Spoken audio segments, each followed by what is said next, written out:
Hello, it's 3 p.m. Welcome to the weather update. It is June 23rd, 2020, and it is cooler than yesterday, fortunately.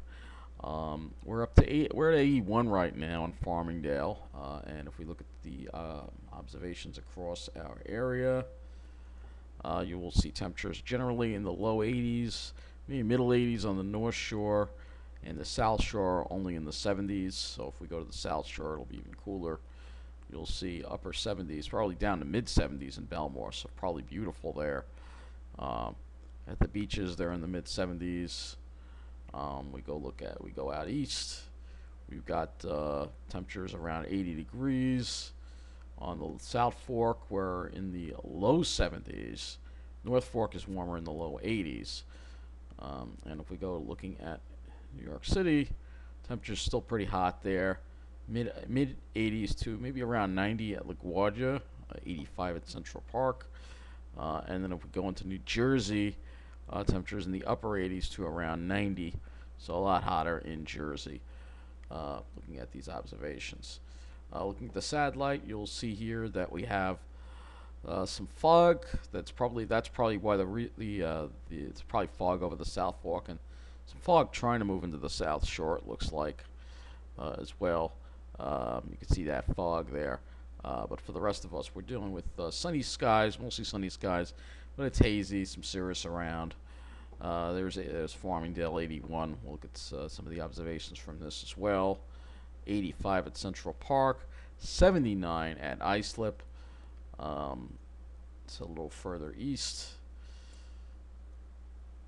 Gabreski Airport 76, so much better day than yesterday. Although it is humid, the dew points are up there in the upper 60s. And we'll look at Jersey, Toms River, which it's a lot hotter there, of course, not surprisingly. It says 88 in Toms River, and the dew point is 71, so it's more humid too, as well. Um, let's go take a look at our underground observations here, and you'll see again. We've got a range from the mid 80s in the middle of the island, middle of Nassau County, South Shore, cooler, upper 70s, mid 80s in much Suffolk County, and again, cooler on the South Shore. If we look at Ventus Sky, you will see this is another little graphic that we have here indicating the cooler air on the South Shore versus in the middle where it's warmer. But you can clearly see the sea breeze here. Well, we have another tropical system that we got to talk about, and that is Tropical Storm Dolly. Tropical Storm Dolly. Yes, it's weak, it's disorganized, this thing formed literally. Look at where it formed. Look at where it formed. It formed over here, which is very unusual. So let's get the latest from the Hurricane Center on Dolly. It's not going to pose a threat to land. Uh, but its maximum sustained winds are 45 miles an hour, and it's moving east-northeast at 13 miles an hour. That is, I don't know if we got a minimum central pressure here. I guess we're going to have to look at the public advisory on Dolly here.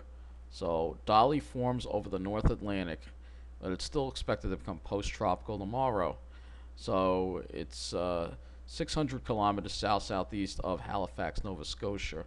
That's 370 miles. Maximum sustained winds are 45 miles an hour. And movement is east-northeast at 13 miles an hour. Minimum central pressure 1002 or 29.59 inches. Here's what it looks like on the satellite. Looks a little wobbly there, doesn't it? Sure does. But you can clearly see it is a tropical system. Very unusual to see that form this far north. But again, as we deal with the effects of climate change, we're going to see things that we've never seen before. Let's take a look at the satellite so we can look at the higher resolution. I guess this is it right here. So again, very disorganized, but that is a tropical system you are looking at.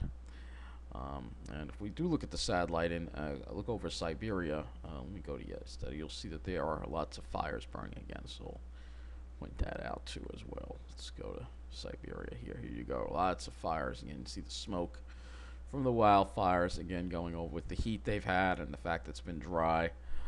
You can see what's been happening in Siberia once again. This is becoming something we deal with every summer now.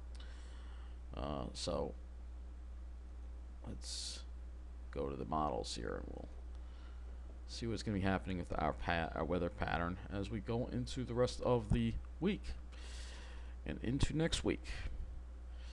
Let's go to the 500 upper air, so you can see what's happening in the upper air. All right, so here's that trough. All right, and that trough slowly moves toward the east, but then it kind of just dissipates and lifts out, which indicates we're just going to get a glancing blow of relief, probably more of a relief from the humidity than anything. And then there's that ridge again. We got that same thing. It looks like that same thing occurring with that ridge over eastern Canada, and then it looks like a cutoff low in the south. That might help keep us cool, though, if it keeps us in an easterly flow. And then what's good about this is I don't see any really strong ridge in the east now. The GFS has taken that away, and that's a good sign. If we don't want the heat, that is what we want to see. Let's look at the European. So here's the European. There's that trough coming out. You can see it kind of just weakens when it gets to us. And you can see that similar idea. The European, though, has the cutoff low in a slightly different spot. And then it has more of a ridge building in. So let's see how that translates to the surface now. Look at the surface here. So you'll see here at the surface, you'll see we're going to have a chance of showers and thunderstorms tomorrow with this first wave that's going to come along it. And then we try to dry it out on Thursday, but the front's kind of just hung up in the area. And then maybe we can get it through on Friday. Maybe, though, according to this, it doesn't look very encouraging. It still has chances of showers and thunderstorms. So it doesn't really bring the... Oh, wait a minute. I knew something didn't look right. I do apologize. So here's the front here. My mistake. So here's that first little wave there that moves through. I knew that didn't look right. Here's Thursday. Trying to stay dry. Here's that second one. Comes through Thursday night. Hopefully we can dry it out on Friday. And you see we do have some chances of showers here, which is good because we do need some rain. And then there's that high that tries to build in, and that trough. So we do have some chances for showers. It won't be... We're not getting into a dry pattern, but we're also not going to really be blazing hot either, I think. And hopefully we can get into some showers because we actually need some rain badly. So let's go look at the NAM 12 kilometer. So here is today. There's chances of thunderstorms probably again to our west. Here's that weak front for Wednesday, and again something maybe very scattered activity. Here's Thursday. There's a little more widespread activity. Mostly over New Jersey, and then for Friday we have less. We have less activity over our area on Friday.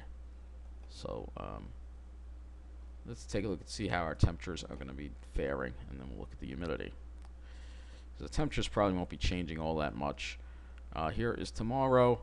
We're in the 80s tomorrow, mid 80s. Probably warmer than today actually, because there'll probably be less of a southerly flow. Here is Thursday. Mid 80s, Friday mid 80s generally, so we're still going to be staying in the 80s, and then it starts to heat up a little more on Saturday, get close to 90 inland. Fortunately, we can eat indoors on Long Island by then. So it tries to cool off by Monday, Tuesday. We cool off with that easterly flow that we're going to be having, probably clouds with that easterly flow too.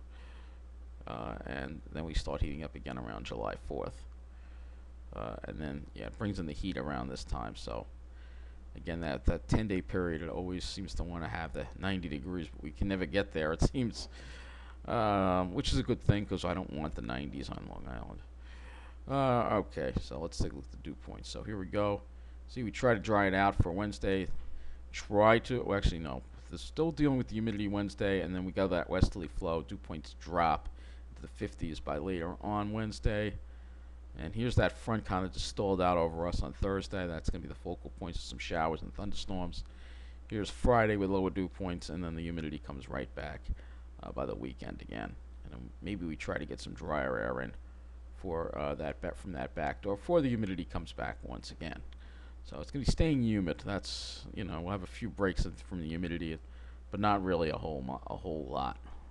That's what it looks like right now. Let's take a look at the skies. See how we're going to be doing with that. So tomorrow, looks like tomorrow we'll have some clouds and then maybe less clouds in the afternoon. Here's Thursday. Clearly see that front kind of hung up over us, clear to the west. And Friday, hopefully, maybe we can clear it out, but maybe not. Or maybe some clouds around. I mean, as far as clear days goes, it doesn't look like we're going to really have any. Unfortunately, we're going to be dealing with a lot of clouds. And the NAM will probably be the same story. I can look at the NAM. Plenty of clouds there too as well. Let's take a look at that. It's tomorrow, so try to get rid of the clouds maybe by later.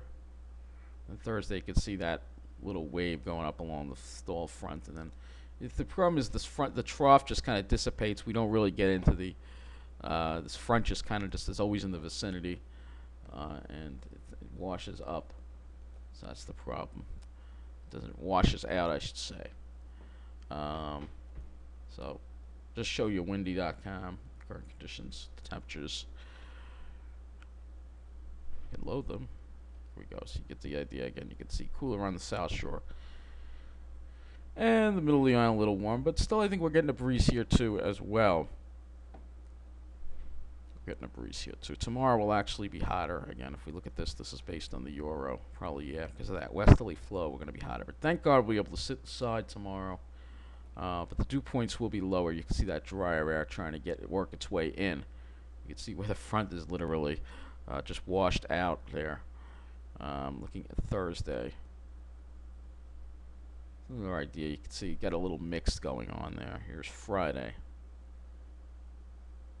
So you can see we're still trying to get the drier air in, but it's still kind of washed out over us. And if you look at the clouds, you'll see,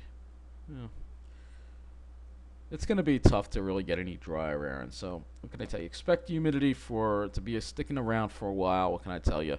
No real solid push of dry air in the forecast. But we'll have to see. Let me go back to this, and I do want to look at one other thing, and that is rainfall. Total accumulated precip. Here's the NAM. Not very much. Let's go to the GFS. GFS also doesn't really give us a whole lot of rain. It won't be until next week, perhaps, that we start seeing some more rain maybe over our area, but we're still remaining quite dry. Yeah, it won't be until next week. Maybe on the weekend we'll finally see some rain showers, because we really do need some rain. It has not rained in a long time here, so hopefully we can get some rain. We don't want to be like Flagstaff, where it's dry as a bone. It's been dry as a bone there, and they have a lot of problems because of it. So they haven't had any rain at all this month. None. At least we've had something, but we're well below normal. If we were to look at the climatology for our area, you'll see we're well below normal here. I don't think I have today's climate report, but we can go to. We'll just go to Central Park. You'll see Central Park. Month to date, only 0.98 has fallen in Central Park. Normal is 3.38. So we're well below normal here with the rain this month. So that's going to wrap up this weather update. Take care, and thank you for watching.